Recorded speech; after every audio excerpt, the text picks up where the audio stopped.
અમરેલી જિલ્લાના જાફરાબાદ તાલુકાના બાબરકોટ ગામમાં છેલ્લા 2 મહિનાથી રહેણાંક વિસ્તારમાં સિંહોની અવરજવર વધતા ગ્રામજનોમાં ભયનો માહોલ જોવા મળી રહ્યો છે। ગામના સરપંચે વન વિભાગને લેખિત રજૂઆત કરી તાત્કાલિક પગલાં લેવાની માંગ કરી છે।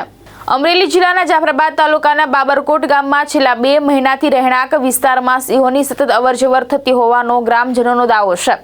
સિંહો દ્વારા પશુઓના મારણની ઘટનાઓને કારણે માલધારીઓ અને ખેડૂતોમાં ભયનો માહોલ છે। ગામના સરપંચ અનકભાઈ સાંખટે વન વિભાગને લેખિત રજૂઆત કરી માનવ જીવનની સુરક્ષા માટે તાત્કાલિક તકેદારીના પગલાં ભરવાની માંગ કરી છે।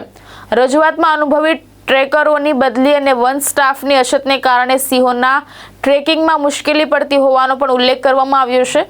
નોંધનીય છે કે આ ઘટના સાથે જોડાયેલા દ્રશ્યો અંદાજે 30 દિવસ જૂના હોવાનું જણાવાયું છે। મહેશ બારિયા, દ્રષ્ટિકોણ ન્યૂઝ, અમરેલી।